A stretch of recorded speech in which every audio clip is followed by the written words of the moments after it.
Hello, hi guys! Magandang hapon sa inyo lahat. This is Shin from Masagari Channel, a faith healer, also mata reader. So ngayong hapon, natatingnan natin ang nagsasabihin sa iyo ng ating mga gabay. This is Arcangel Raphael messages for the sign of Taurus. So Taurus, welcome sa my channel. Ano kayang messages, advices, at spirit guides ang ating masasaga for today's video? Kaya kanina kayang energy or kaganapan sa buhay mo ang ating mahagilap. So guys, Taurus, this reading sa general reading lamang, hindi lahat makaka-resonate.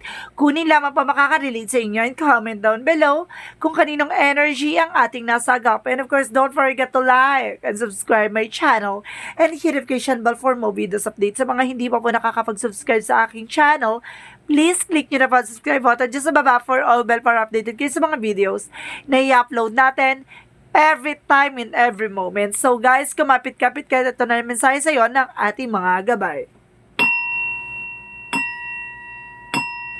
Angel Spirit Messages, ano kaya ang pinakamensahe sa iyo ng Arcangel Raphael? Arcangel Raphael, bigyan mo ako ng isang pasabog at bulabog, diba? Na magbibigay sa atin ng impormasyon at mailalahat natin ang lahat ng dapat malaman ng ating mga kapatid na Taurus. There is an inner authority. Oh, basahin natin yan ha, para mahihimay-himay natin lahat ng eksena na yan. So, there's an inner authority. Dear Arcangel Raphael, thank you for supporting me as I take back my power and listen to my intuitions, desires, and feelings. So, ibig sabihin dito talagang binibigyan ka ng talaga ng parang lakas or power ni Arcangel Raphael na masolusyonan o magawa yung mga bagay, no? At sa ikatuparan mo yung mga bagay na gusto mong gawin. At the same time, there is a massage, no? Some of you, kailangan mo magpa-massage that because of marami ka ng lamig. Marami kang lamig daw sa katawan. And of course, para ma-enhance din ang iyong mind, yung isip mo. 'Di ba? Kasi pag stress ka talaga, marami nananakit sa katawan mo. At the same time, there's an home help, no? Kumbaga sinasabi sa dito na tulong sa inyong tahanan, no? Sinasabi sa inyo talaga dito na talagang kailangan ng tulong at gabay mo, no? Subaybayan mo sa inyong tahanan, 'di ba? Sa inyong kinalalagyan, 'di ba? Kumbaga, kailangan mo makipag-coordinate at kailangan mo makipagtulungan, 'di ba? And of course, let's see what is additional messages to clarify this reading. Get more information, angel spirit guides. There is a Eight of Pentacles, have a patient. Kalmado lang dapat, diba? Kumbaga sinasabi sa'yo dito, mamamanifest mo what you deserve. Kung ano talaga yung gusto mong gawin sa buhay mo, makukuha mo yan. Takes time, kailangan mo mag-antay. Magtsatsaga ka talaga, And of course, there is a mystery. Sinasabi sa'yo dito, there is a high priestess, there's a hidden agenda or hidden enemies. Or there's an unexpected moment, no? There's a, kumbaga, emotional stability. So, let's see, what is additional messages? There's a higher fund, there's a lesson learned, no? Kailangan mo na matuto sa nakaraan, hindi mo kailangan maging padalos-dalos. So, let's see. Additional messages, there's a King of Wands, control, hold your visions, no ba? Maniwala ka na kaya mo. So, let's see, what is additional messages? And of course, there is a Page of Cups. Listen to your intuition. Makinig ka sa intuition mo, no? Makinig ka sa nararamdaman mo at makinig ka sa panaginip at sa mga bagay na pumapasok sa isipan mo. At the same time, there is a Queen of Swords na bibigyan ka ng kaisipan or bibigyan ka ng mas matalas na kaisipan or katotohanan sa lahat ng kasinungalingan. Ganon. So, what is the Eight of Pentacles? There's a Five of Swords in reverse. There's a peaceful resolution. No, masusolusyonan naman niya kung ano may mga bagay na pumapasok sa isip mo na hindi ka, kumbaga, nagiging padalas-dalas ka o gusto mong minamadali, no? Kumbaga, makukuha mo naman yan. Moving on, no? Kumbaga, there's a compromise, no? Kumbaga, compromise, what is doesn't mean a compromise? Kumbaga, kasunduan. O yung bagay na pinangako, no? Kumbaga, sinasabi sa dito na, kumbaga, kailangan mo lang mag-antay, no? What is the mystery? The High Priestess. There is a Four of Swords. Listen to your intuition. Listen to your gut feeling. Makinig ka sa gut feeling mo. And there's an intuition na sinasabi sa'yo dito. There's a fear. Kumbaga pumapasok sa panaginip mo, Tina, natatakot ka. Baka may mga bagay na hindi mo masakatuparan. Kumbaga sinasabi sa'yo, baka hindi ko makuha to, baka hindi ko mabili to, baka gito. Huwag ka mag-isip. You're feeling paranoid. So what is the higher pan? So, ibig sabihin dito, there's a two of wands. There's a decision that you need to make. Kailangan mo mag-decision. There's a two path. There's a choices, no? Kumbaga, may mga bagay na, kumbaga, nasa plano talaga yan, no? May mga bagay na nadidelay. So, may isang katuparan siya at the near future. So, what is the King of Wands? There's a star card. There's a wish fulfillment. Matutupad yung mga pangarap mo. Matutupad yung mga bagay na gusto mo. Sinasabi lang sa'yo dito, hold your vision, no? Panghawakan mo at makukuha mo. Kumbaga, there's an optimistic. Be positive. And of course, there's a Queen of Cups.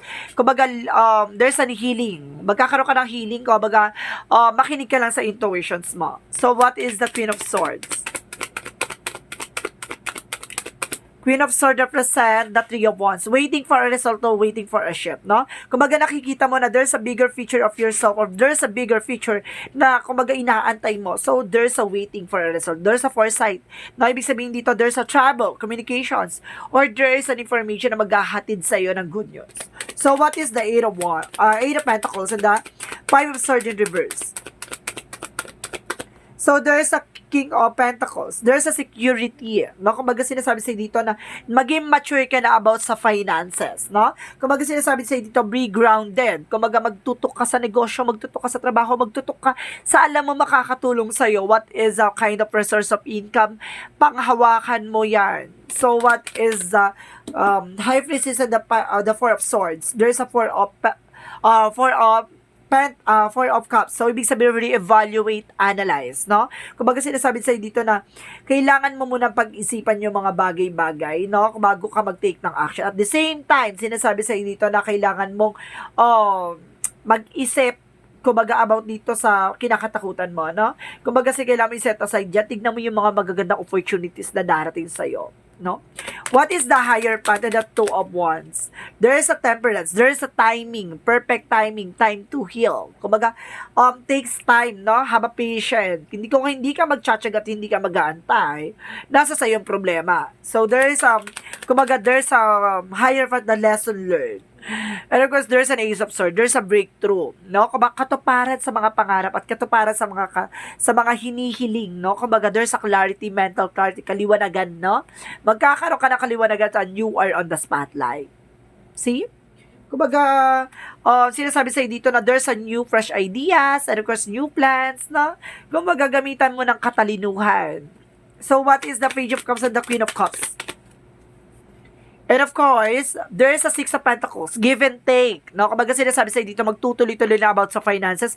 Kailangan mo lang makipag-coordinate. Kailangan mo lang tumulong para magtuloy-tuloy yung finances na pasok. Sinasabi sa'yo dito, no, Ace of Wands, there is a new beginning and new fresh start and good news coming in. So, what is the total outcome? Ang outcome is the Chariot card. No? Maraming parating, maraming eksena, maraming victory and success. No?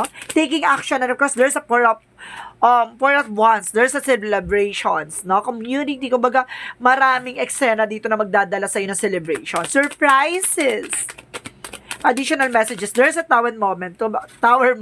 There's a sudden changes, no? Kumbaga may mga pagbabago mangyayari, no? Kumbaga sinasabi sa'yo dito na kailangan mong labanan. And of course, there's a competitors, no? Marami kang kalaban dito, marami kang mga kakompetensya. At the same time, there's an Eight of Wands. There's a past communications na magdadala sa'yo ng actions, no? Kailangan mong kumilos, kailangan mong gumalaw. There's some offer na magdadala talaga sa'yo ng fulfillment. Let's see, what is additional? There's a travel, and of course, there's a Two of Cups. There's an, kumbaga, partnership, na kailangan mong tutukat, kailangan mo makipagtulungan. There's a partnership involved.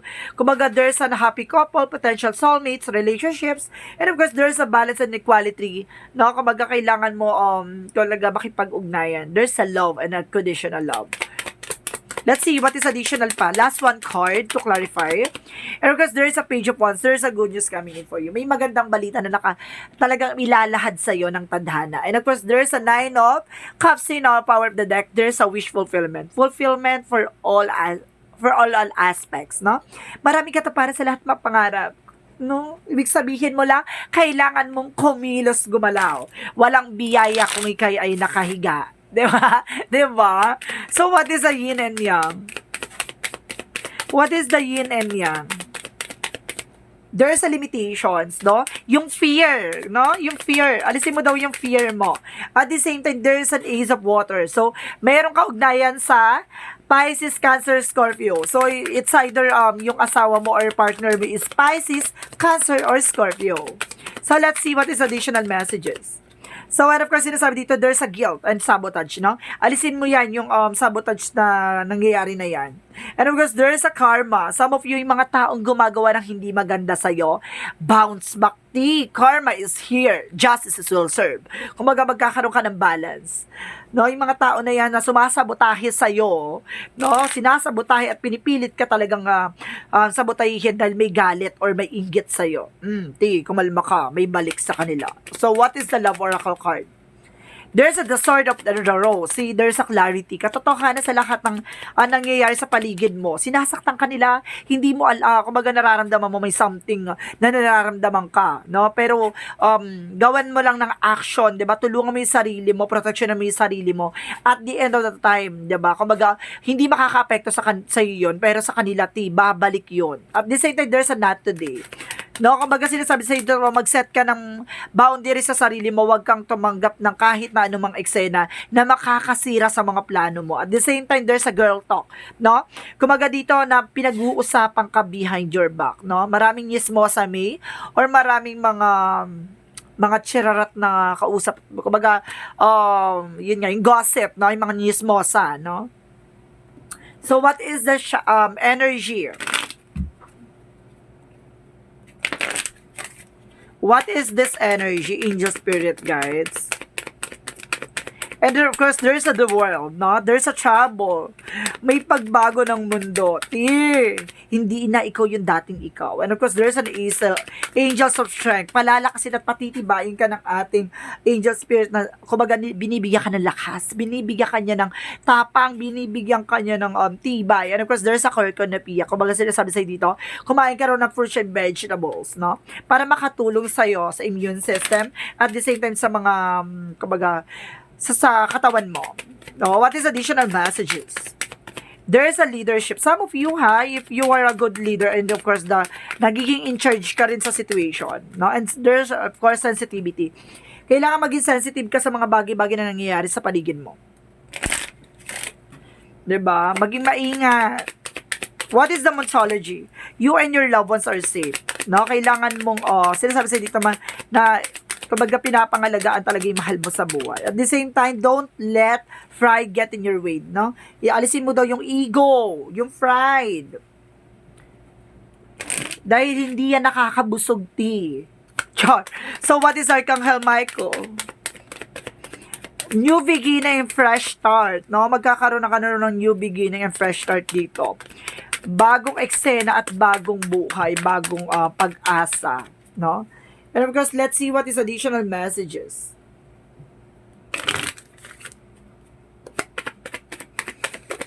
And of course, there's, okay, thank you. There's a blame.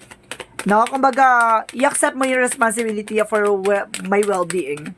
No, wala kang iba sisisihin sa mga bagay-bagay na nangyayari sa paligid mo. And of course, there's a growth. Magkakaroon ka ng expansion, maging aware ka lang, no? So, what is additional messages?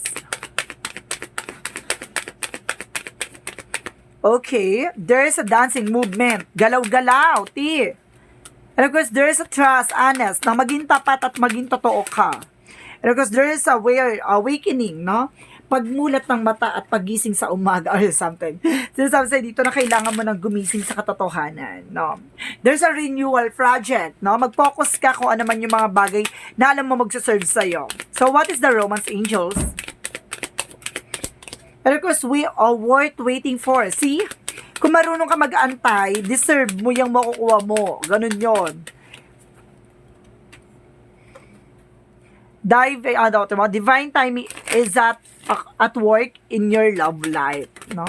At the same time, there's a recovery, see? Makaka-recover ka at the end of the time. At the same time, there's a guess, maraming bida at maraming kontrabida. Kumbaga maraming, susulpot na eksena. Kumbaga mag-iingat ka lang. And self-worth. Dapat alam mo sa sarili mo kung ano yung halaga mo, diba? Dapat alam mo sa sarili mo kung ano yung halaga mo, diba? Hindi yung eksena gano'n. Charis. So, what is the Jesus loving quotes? Whatsoever you shall do will of my Father which is in the heaven, the same in my brother and sister and my mother. So sinasabi dito na kumbaga may mga bagay na dapat mong gawin, diba? May mga bagay na dapat mong gawin at may yung mga bagay na yon kumbaga ay ganun din yung gagawin sa iyo, diba? Kumbaga kung ano man yung ginawa mo sa iyong ama, ina, mga kapatid, ganun din ang gagawin sa iyo. So ibig sabihin dito, kumbaga kailangan mong maging transparency, diba? At the same time, there's a 2-2-2, I am balance. Kailangan mo maging balanse. Trust that the seeds of your thoughts are growing as you are nourishing them with words, feeling, and action. So, kailangan mo maging balanse. Kailangan mong kumilos, kailangan mong gumalaw, kailangan mong mag-isip ng mga bagay na makakatulong sa'yo. Action is your power. So, you need to take an action in everything you do and everything you want. No? Kailangan ng kilos at galaw. Galaw-galaw sa tag-araw. Charis. So, guys, this reading is our Arkanghel Raphael messages. Ay, messages apply pa pala. Sorry. Ihabol natin to. Sorry, guys. So, what is the messages of life? So, messages of life represent a truth, katotohanan sa lahat ng eksena. Today, I discover my greatest truth. Today, I discover my greatest truth is within me. This is a divine force that whisper for my inner self. I listen to this voice closely, putting aside my controlling mind. In this way, I find all answers I am looking for. I am now in harmony with myself, and I welcome the love of God, which is the truth that will guide me towards my fullest, most shining radiance. Ibig sabihin dito na kumbaga alam mong naniniwala ka na lahat ng katotohanan, lahat ng mga nangyayari sa paligid mo, kumbaga may ilalahad sa iyo, no? Kumbaga sinasabi sa dito magtiwala at maniwala ka sa lahat ng nangyayari sa iyo. Kumbaga lahat ng mga bagay madidiscover mo. Kumbaga walang maitatago at walang maililihim sa iyo. So guys, this reading is Arkanghel Raphael messages for the sign of Taurus. This reading is a general reading lamang. Hindi lahat makaka-resonate. Kunin lamang pa makaka-relate sa inyo and comment down below kung kaninong energy ang ating nasagap. And of course, don't forget to like and subscribe my channel and hit notification bell for more videos updates. Maraming salamat guys and see you in the next video. Bye-bye and babush!